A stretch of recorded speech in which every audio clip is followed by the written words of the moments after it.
Sweet echo, sweetest nymph, that lives unseen within thy airy shell, by slow meanders margin green, and in the violet embroidered vale, where the lovelorn nightingale nightly to thee her sad song mourneth well. Canst thou not tell me of a gentle pair, that likest thy Narcissus are? Oh, if thou have hid them in some flowery cave, tell me but where. Sweet queen of parley, daughter of the sphere, so mayest thou be translated to the skies, and give resounding grace to all heavens harmonize.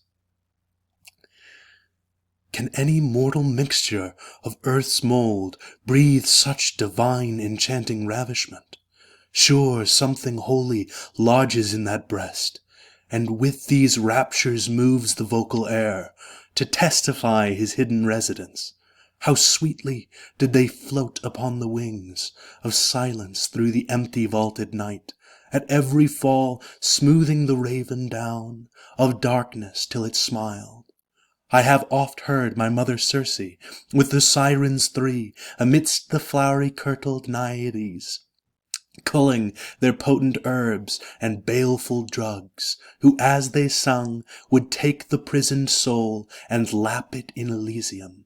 Scylla wept, and chid her barking waves into attention, and fell Charybdis murmured soft applause. Yet they in pleasing slumber lulled the sense, and in sweet madness robbed it of itself.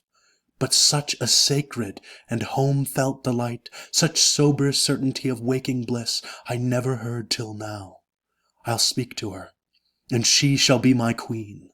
Hail, foreign wonder, whom certain these rough shades did never breed, unless the goddess, that in rural shrine dwell'st here with Pan, or sylvan by blessed song, forbidding every bleak unkindly fog to touch the prosperous growth of this tall wood. Nay, gentle shepherd, ill is lost that praise that is addressed to unattending ears. Not any boast of skill, but extreme shift, how to regain my severed company, compelled me to awake the courteous echo, to give me answer from her mossy couch. What chance, good lady, hath bereft you thus? Dim darkness, and this heavy labyrinth, could that divide you from near ushering guides? They left me weary on a grassy turf. By falsehood or discourtesy, or why? To seek i'th valley some cool friendly spring, and left your fair side all unguarded, lady. They were but twain, and proposed quick return. Perhaps forestalling night prevented them. How easy my misfortune is to hit! Imports their loss beside the present need, no less than if I should my brothers lose.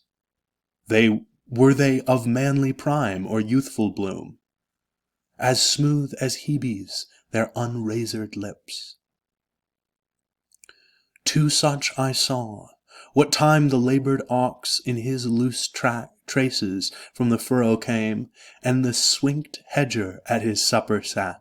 I saw them under a green mantling vine that crawls along the side of yon small hill, plucking ripe clusters from the tender shoots. Their port was more than human as they stood. I took it for a fairy vision of some gay creatures of the element, that in the colours of the rainbow live, and play i'th plighted clouds. I was awestruck, and as I passed I worshipped. If those you seek, it were a journey like the path to heaven to help you find them. Gentle villager, what readiest way would bring me to that place? Due west it rises from this shrubby point. To find out that, good shepherd, I suppose, in such a scant allowance of starlight, would overtask the best land pilot's art, without the sure guess of well-practised feet. I know each lane, and every alley green, dingle or bushy dell of this wild wood, and every bosky bourne from side to side. my daily walks an ancient neighborhood, and if your stray attendance be yet lodged, or shroud within these limits, I shall know, ere morrow wake, or the low-roosted lark from her thatched pallet rouse. If otherwise, I can conduct you, lady, to a low but loyal cottage, where you may be safe till further quest. Shepherd, I take thy word, and trust thy honest offered courtesy, which oft is sooner found in lowly sheds, with smoky rafters, than in tapestry halls, and courts of princes, where it first was named, and yet is most pretended. In a place less warranted than this, or less secure, I cannot be, that I should fear to change it. I me blessed Providence, and square my trial. To my proportioned strength, Shepherd, lead on.